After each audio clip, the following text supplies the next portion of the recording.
Cristina Gich, t'hem volgut agafar perquè, a més, ets gironina. Sí. Què t'ha portat avui a venir al Festival Lloret Negre?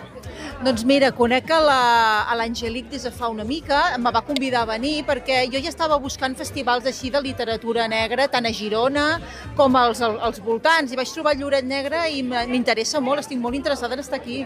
Molt bé, i què ens presentes, què tens a les mans? Doncs mira, la meva primera novel·la és La Jefa, que està ambientada a una presó, que la presó és real a Honduras, però jo per motius literaris, no, per aquestes llicències, me l'he ficada a Colòmbia, i bueno, va d'una noia que la rapten per error i es desperta en aquesta presó tercermundista, superpoblada, mixta, homes i dones a la mateixa cel·la amb unes normes, governada per narcotraficants, molt perillosa.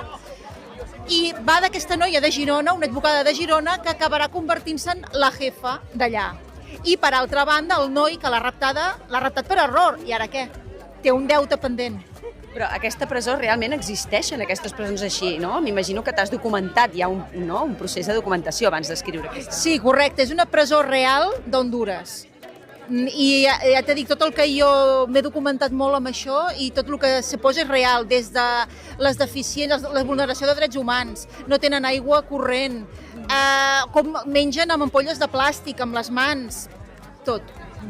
I tens un altre llibre, veig que en portes dos. La dama espanyola és la segona part i també aquesta està ambientada a Mèxic, també aquí en la primera tracto més el narcotràfic colombià i aquí el narcotràfic mexicà, que no té res a veure i és el lloc dels més perillosos del món, els mexicans. I allà doncs, la mateixa noia, la Eva, en comptes de ser la jefa, serà la dama espanyola.